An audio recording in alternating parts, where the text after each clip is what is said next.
So CRISPR, simply put, is like the cut and paste tool for the language of life, which would be DNA.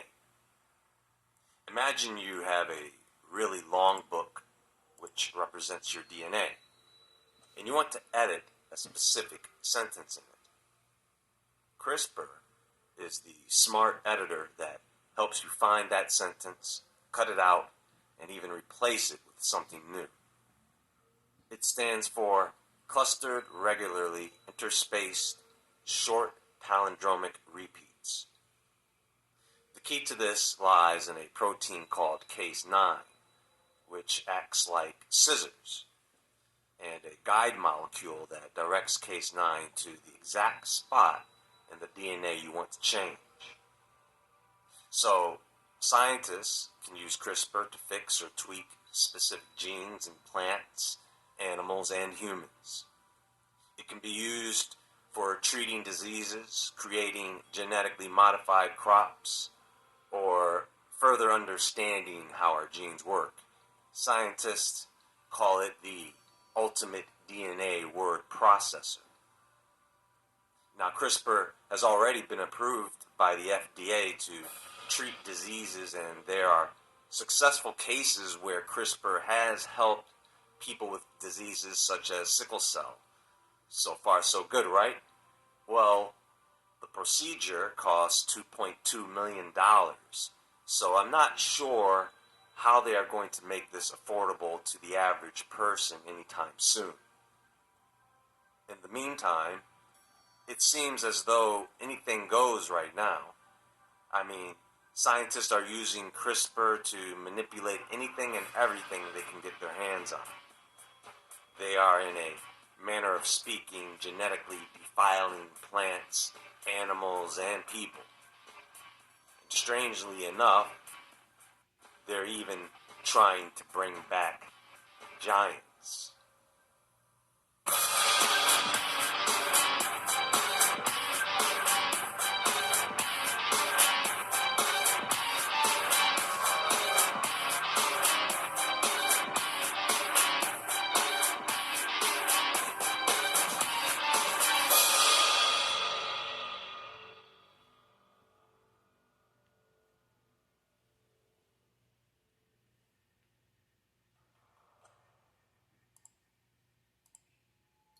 There is this science fiction story created some time ago that revolves around a man named Vincent Freeman, who is what's called in that context a natural born individual who was conceived without any genetic manipulation.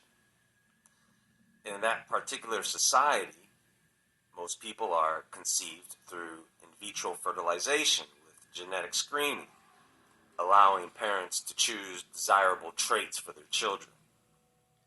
Vincent, who was deemed genetically inferior, had dreams of working for an aerospace corporation, a space exploration company.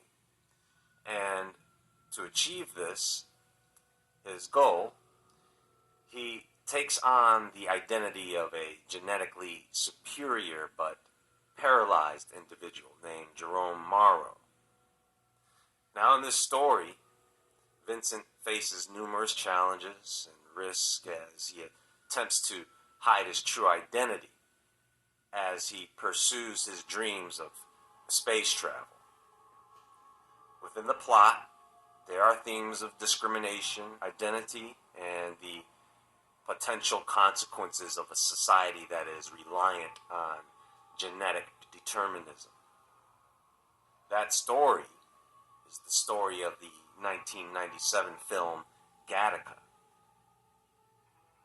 So, in the film, you have genetic discrimination where individuals are classified and discriminated against based on their genetic profile. Those considered genetically superior have access to better opportunities, while those deemed inferior faced prejudice and limitations.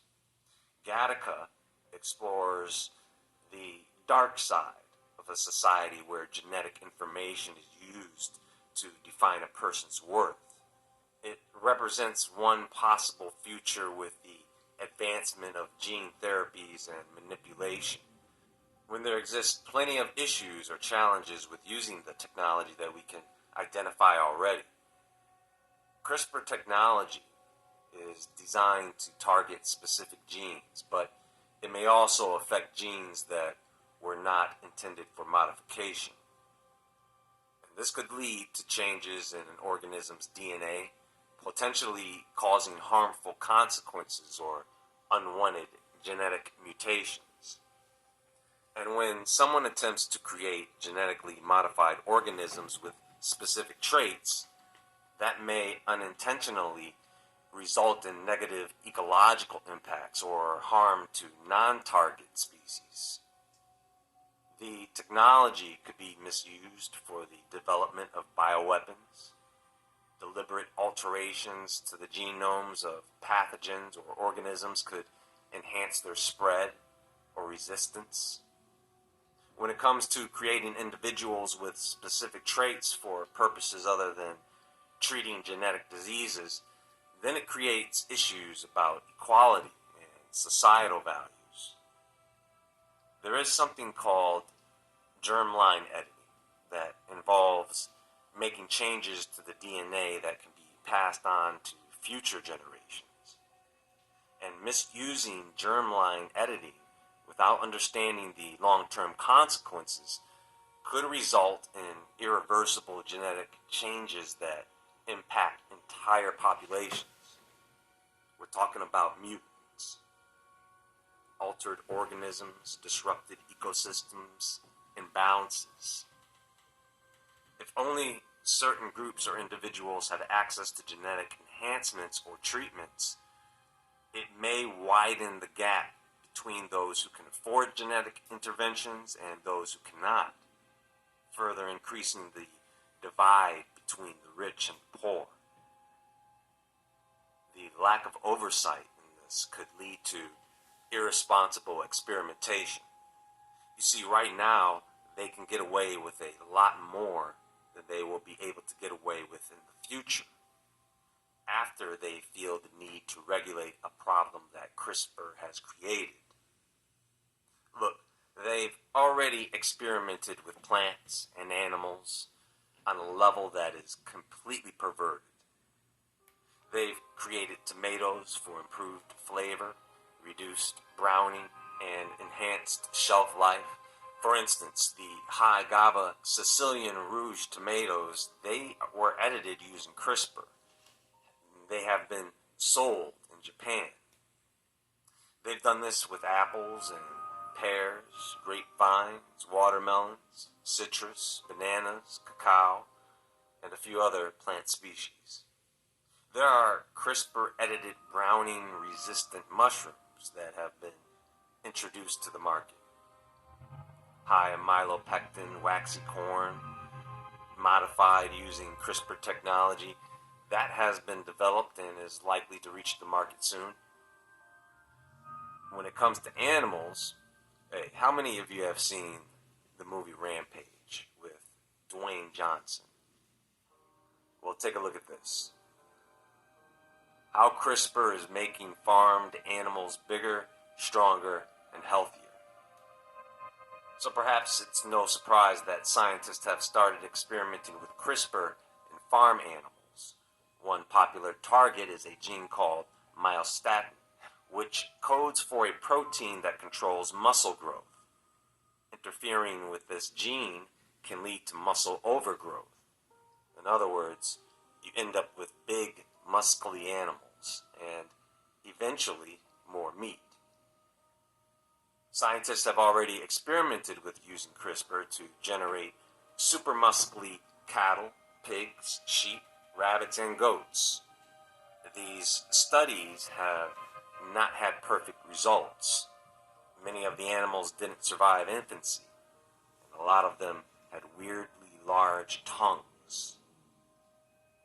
In 2021, Japan approved the sale of 2 CRISPR-edited fish. One of them is the beefed-up red sea bream. The other is a tiger pufferfish that's also designed to be heavier. The researchers behind the transgenic catfish are hoping they'll get it approved for commercial production in the US, but that could take a while. Only one gene-edited fish has so far been approved for sale in the US, and it took decades to get it to that point. That fish, Aqua Advantage salmon, has a genetic modification that makes it grow bigger. As a result, it takes 25% less feed to get these salmon to the size at which they can be sold, says Sylvia Wolf, CEO and president of Aqua Bounty, the company that produces the fish. And of course, folks, this new Frankenfish is not nearly as healthy as non-GD salmon. Take a look at this nutrition chart comparing the differences. A larger fish with significantly less nutrition.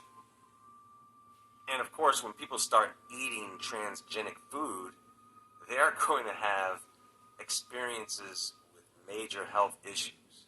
It's inevitable.